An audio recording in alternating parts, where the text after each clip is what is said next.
Let's welcome Mr. Mutoya to the conversation. Mr. Mutoya, good afternoon and a very warm welcome to Africa at Play. A very, very good afternoon to you and all the viewers and listeners at home throughout the region and the world. A very good morning and a very good afternoon to you, depending on the time that you are. Indeed. Thank you so much for joining us. Let's get on to it. Let's start with the critical role that AUSC is playing in Southern Africa in ensuring that sports gets developed and can be taken to the greatest possible height. Yeah, African Union Sports Council Region 5 plays a very pivotal role in driving policy, in driving sports development, driving transformation in sport, but also a catalyst towards, commercialization of sport. I think the viewers and listeners at home would want to know that the purpose of this organization is to coordinate, to promote, and to develop sport and recreation at all levels in member countries, and using the power of sport to drive national development, but also driving excellence and ensuring that Africa really does not just participate in sport, but competes. We are not just passengers along the way, but also to be competent and competing parties at that level. So a lot of progress and programs have been put in place to ensure that we drive this. Mandate is also drawn from the SADC Protocol on Culture, Information and Sport, in which heads of state and government met on the 14th of August 2001 in Blantyre in Malawi, and they agreed that we needed to have a body which at the time was called the Supreme Council for Sport in Africa, Zone 6, which was meant to address issues that relate to high performance, to policy transformation, to academies in sport, ensuring that there's incentives for sport, infrastructure upgrades, and also standardization, among a whole host of other elements, but also addressing imbalances in sport that related to gender imbalance, discrimination in sport and harassment of every form. So that is a broader mandate of what we do. We've got 20 functions that relate to what Region 5 does, and that is the mammoth task that is sitting on our shoulders as African Union Sports Council Region 5.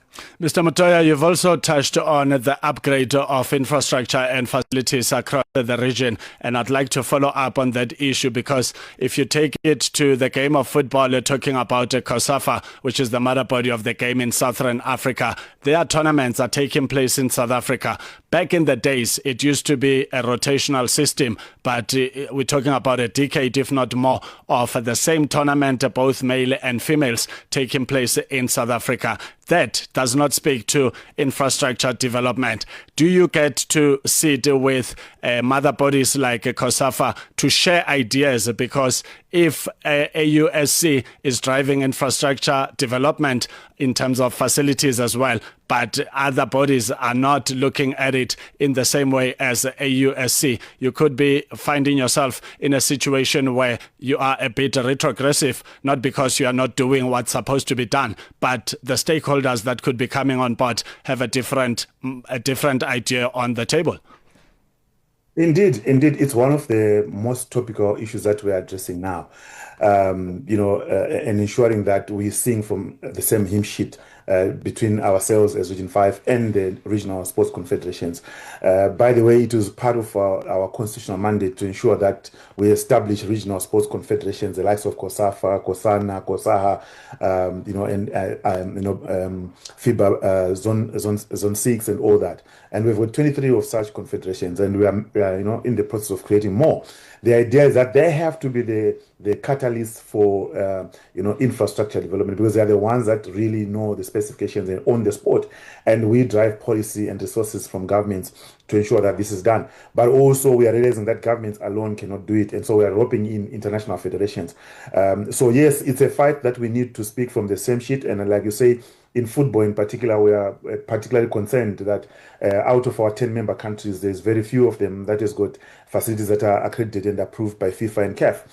And that is one of the areas that is right on top of our Council of Ministers agenda. But what we have done is we have not have to sit and watch and leave it only to the confederations. And that is where the Region 5 Youth Games comes through, because you'll find that we have 12 sport codes now on the Region 5 Youth Games.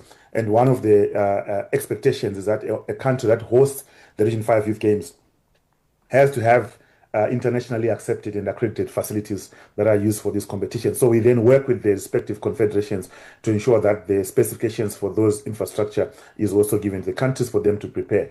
And we have seen over the years quite a number of adjustments and refurbishments and construction of new facilities. I mean, you go to Zambia, there's a whole Olympic-sized swimming pool that is there. In Koloma Stadium was upgraded, and a whole host of other venues. You go to Zimbabwe, the Babafield Stadium, White City Stadium, a totally new athletics track also installed there, swimming pool, which then had to be upgraded, and it didn't have a warm-up pool. It was not heated electronically. We had to update that as well. We went to to Lesotho, the Rapokolana High Altitude Center. The swimming pool was not working there. It had to be upgraded. Soso Stadium now, as we speak, work is happening even post the games to upgrade it and get it accredited, and it should be anytime soon now be accredited because of the Region 5 Youth Games. You go to Malawi, an Olympic-sized swimming pool, an indoor hall that now holds basketball, netball, volleyball, up to about 13 sport courts that are being held there in a facility that is proper. There is also the Bingu Stadium, which also received upgrades. So this is what the Region 5 Games mandate is about. But it needs, like you said, also the confederations themselves to harness the international federations to support the efforts that are being made both by Region 5 and the governments to ensure that we have facilities that are up to date. If you go to North Africa and see the level and quality of facilities that are there, no wonder then we struggle sometimes then to compete adequately, because infrastructure and facilities are key to every excellence in terms of sport. If you have just joined us, we are having a conversation on all things development of sports on the African continent, particularly in Southern Africa. We are talking to the Chief Executive Officer, CEO of the African Union Sports Council, shortened for AUSC, and we will also be talking about the upcoming Region 5 Games that will be taking place in Mozambique. Mr. Mutoya, let's talk about budget. How much budget are we talking for sport in Southern Africa to become a success? And noting very well that Africa is a tough continent. Problems on the African continent are more than problems in different other continents. But we still are grateful that when it comes to athletes and different stakeholders such as coaches and administrators, resilience is always ahead, and that keeps us going. Yeah, it is one of the key inputs. We just developed what we call the theory of change. And in that theory of change, one problem that we realize is that there is lack of coordination of sport, the ecosystem of our sport, leading to fragmented programs and sharing of very limited resources. And then ultimately we've got inconsistent performances. And so that is the biggest challenge we see in the region. Confederations doing their own things, governments their own things, national Olympic committees their own things, clubs their own things, leagues running their own ways, and we are not harnessing that. So we then said, what are some of the inputs that are needed for us then to address this challenge? And so we developed a theory of change. And one of the inputs is resources, which is the budgets we're talking about. We spoke about infrastructure, we spoke about skills, we spoke about stakeholder relationship framework, we spoke about funding and resources, which is critical. And the research that we did after the Olympic Games of 2012 was showing that we need $1.2 million to develop one gold medal.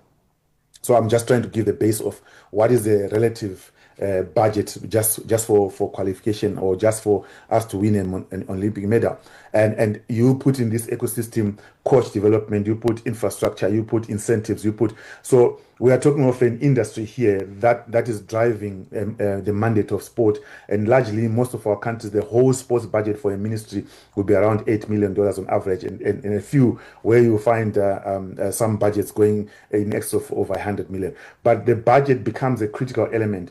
Just for the games alone, every 2 years that we run games, we are using an average of $22 million to ensure that infrastructure and operations are run to the extent that we want. And that speaks now to the point that governments alone cannot do it. So that is where we need public-private partnerships. We need the corporate sector to come in and invest and ensure that we create enough resources that are able to drive coach development, athlete development, long-term actually, event hosting, infrastructure maintenance, resources for incentives and equipment that is needed. Because when you look into our equipment, there is very few, if I may, companies or industries that manufacture equipment that is needed for our sport.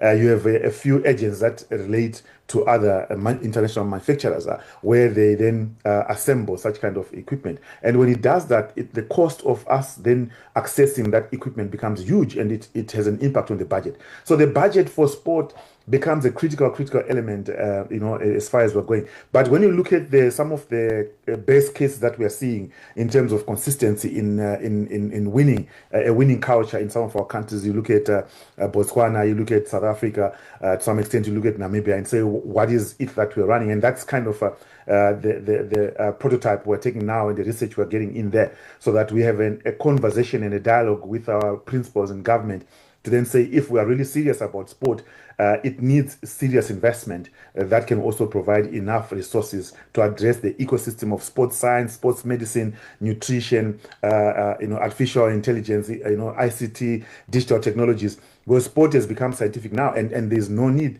there's no reason for us to think we can succeed just by ensuring we go and compete and we take away all these facets out of the sport. So the budget becomes a critical issue. Central government alone, just look at our region right now.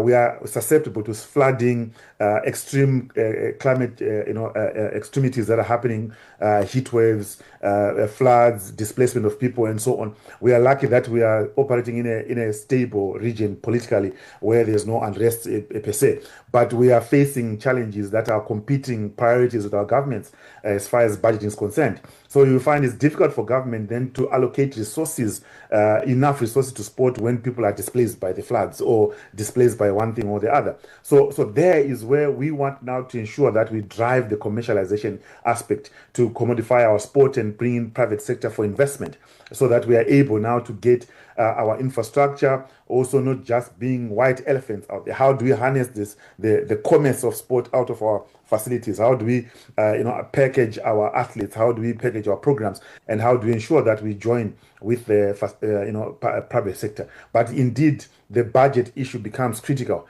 We would have ambitions and aspirations to succeed, but we are handicapped by the resources that are at our disposal. That's the voice of Mr. Stanley Mutoya, who is the Chief Executive Officer, CEO of the African Union Sports Council, shortened for AUSC. You've touched on Olympics, and recently the president of SASCOC in South Africa, Mr. Barry Hendricks, announced that South Africa will be putting up a bid to host the 2036 or 2040 Olympic Games, which will mean history for the African continent, as they will be coming through for the very first time. If that occurs, what's going to be the role of AUSC in making certain that this becomes a special Olympic Games? The AUSC Region 5 will play a pivotal role. In fact, our Council of Ministers, all the 10 ministers of the 10 member countries, have received that news with great excitement and optimism, because it's a game changer to our sport. And Region 5's responsibility is to support South Africa, number one, in the bid, to ensuring that those that consider this bid are also looking at the aspect of the need for Africa. It's time for Africa, just like 2010. You remember we were saying Kinako. It's time for Africa to also rise and be on the platform. But apart from that, it's also to ensure that we develop athletes that compete, because we can't be hosting the Olympics and our athletes are not performing. Our athletes have got to arrive. So the role that we have to play in our long-term plan, this is why we have put together now what we call the Grassroots Sport Development Program. We have put together the Podium Performance Program. We have put together a long-term coach development program. All these are to ensure that by 2036, in the long term, we've got a conveyor belt of athletes that qualify but also perform at the Olympics. We have to ensure that our athletes qualify in numbers. We don't want to get comfortable that because we are hosting, then that's enough. So the role of Region 5 is to ensure that within all our 10 member countries, we have developed athletes that are able to compete. we also have to look into harnessing the power of our corporate support within the region to support South Africa, because that's our regional bid. While South Africa is putting the best foot forward as a country, but that's a regional bid, that's an African bid. But we as a region are the home to this bid, and therefore we own it, and we support in whatever way that we need, which is necessary. So we play a pivotal role here, even in advocacy, even in creating positive vibe, and also communication and visibility, and selling the region as a safe destination of choice. So that is the role that we play. And obviously, we will be sitting in South Africa and find out what are the means and efforts we play in our role as we interface with the global community, as we interface at the continental level, to see that this bid becomes successful. But not only successful, but we host yet another memorable edition of the Olympic Games come 2036 or 2040. Mr. Mutoya with Kirsty Coventry, former Olympian and former Minister of Youth and Sports in Zimbabwe, now being the International Olympic Committee IOC president. Will this give us an extra advantage for Southern Africa to host these Olympics? Well, to be honest, we don't want favors as Africa. We have the capability, we have the necessary competencies. It is an advantage in that we've got a leader who understands our context, but we don't expect her to facilitate favors for us, because we also believe in integrity of sport, and I know she's very passionate as well about issues of integrity. So what we are happy about is that we have a leader who understands, for example, that Africa has not hosted these games, but also Africa has got unique competencies that are different from elsewhere, but it doesn't make them inferior to elsewhere. We have got our own strengths, we have our competitive advantages as well, and so that is how for us we view it. We also don't want to put it under pressure that people think that the Olympics are going to Africa because now the IOC president is from Africa. We want to support her as our leader, who is impartial globally to drive the agenda of sport. But we are happy that we have a leader who can also bring the aspect of understanding the context of Africa. So Africa, in our view, does not need benevolence. Africa needs to be respected for who we are. And we want to own or to earn the rights, not because of benevolence, but because we can do it, and because we've got the ability, we've got the support, we've got governments that are willing and able, who have invested. I mean, we are the only continent, by the way, and region in particular, that has got governments that are directly involved in investing in sport. I can proudly say to the viewers and the listeners at home that Region 5, for example, is the only active region in Africa right now, even though we are pushing to also get others, Region 1, 2, 3, and 4, to be as active as we are, because we don't believe that it is enough for us to be the only functional region. So because of these competencies, and because we have a history as a region of having hosted amazing events. If you look into as far back as 1995, Zimbabwe hosting the African Games, Angola has hosted AFCON, Zambia has hosted, South Africa has hosted the World Cup itself. We've got a history. Mozambique has hosted the African Games 2011.